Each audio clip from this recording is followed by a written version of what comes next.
Today on 66 Horror Flix, a film that makes us all wonder, why don't we have Italian designers making our spacesuits? This is Mario Bava's 1965 landmark sci-fi horror, Planet of the Vampires. So in the 1960s, Mario Bava was better known for straight-up horror films like Kaltiki and Black Sabbath. American International had had a success with him on Sabbath and helped him make this film, which was based on an Italian sci-fi short story called One Night of 21 Hours. The film is about two exploratory spaceships, the Argos and the Galliot, whose crews follow a distress signal coming from the planet Aura and land to investigate. The Galliot signal goes dead, and the Argos and her crew are almost torn apart by intense G-forces. They manage to safely land, but as soon as they do, everyone on board inexplicably goes freaking crazy and attacks each other. At first it seems like some kind of space madness, that space madness whose only remedy is apparently the old Hollywood smack upside the head. The crew begins searching for the other craft, and we're introduced to the ingeniously weird set design for Aura's landscape. Bizarre rock formations and oddly tinted fog, which according to Bava was accomplished with only a few prop rocks, some foreground miniatures, and a lot of smoke. Many of the shots were accomplished using the Schuftan process, which uses a mirror at a 45-degree angle to composite miniatures and live action into the same exposure, and it's sometimes very effective. Discovering the other ship, they head across the crust of a lava field and discover the crew of the Galliot has killed one another.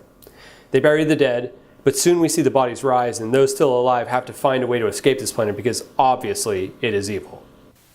Planet of the Vampires' English title sounds cool, but perhaps it's a little bit misleading since the reanimated corpses don't actually feed on the living. In fact, they're kind of more like zombies. The original Italian title was Terror in Space, and while that doesn't have the same punch as Planet of the Vampires, it might be more accurate. The film has a body snatchers type vibe of paranoia and distrust, which always creates good drama. This movie came out 1 year before Star Trek premiered on American television. And while it's not as well known, it's a similarly inventive space story with clever plot twists and good drama. Really, I think its only handicap is the poor English dubbing that gives it that cheesy feel. It's imperative that our race continue to exist. At our expense? If you were in our place, you would understand. Lead actor Barry Sullivan was 52 when he was cast as the film's lead, Captain Mark Markery. Yeah, Mark Markery. Anyway, he's got this kind of cool father figure vibe that's rare in films in this genre, and it plays out well in the end. Sullivan was also the seventh son of a seventh son, and any old school Iron Maiden fan can get behind that bit of trivia. The wardrobe was designed by Gabriel Mailer, who also designed Danger Diabolique, so obviously there's a trend going on here. These skin-tight leather jumpsuits with turned-up collars and skull caps made the crew actually look a bit like bat creatures, and that's really cool. The film accurately uses the astronautical term parsec as a measure of distance rather than time. Just look at this thing. There's so much creepy fog, it's practically set dressing. There's this unreality to the planet that's just downright groovy. It's almost like they're trapped at a Disneyland attraction. I mean, there's rocks that are shaped like octopus tentacles. Tentacles of octopi? Octopi tentaci? Moving on. This film is so unique, someone should really remake this with a bigger budget and better special effects. I mean, the scenes where they're landing on the alien planet where strange signals are coming from and discovering the abandoned ship and being killed off one by one by... Oh, right.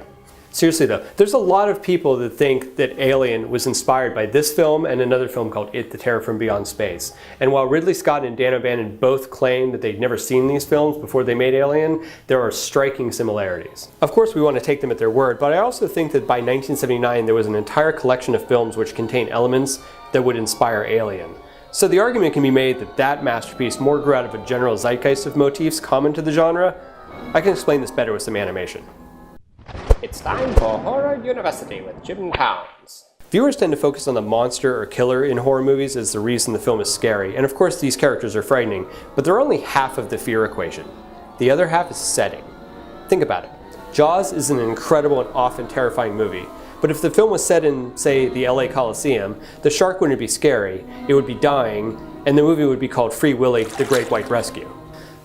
The point is, Jaws isn't scary because there's a man-eating shark. Jaws is scary because there's three characters trapped on a little boat in the middle of the ocean with the man-eating shark. The setting is what makes the protagonists vulnerable, and that's where the scares come from.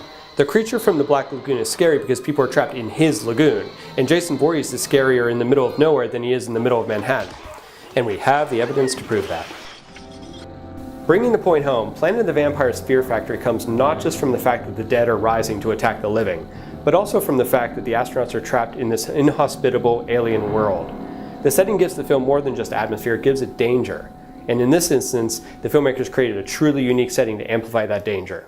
I don't know if Planet of the Vampires is a great movie, but it's a cool movie, and that's why it's on this list. I'm Jim Towns, and you're watching 66 Horror Flicks.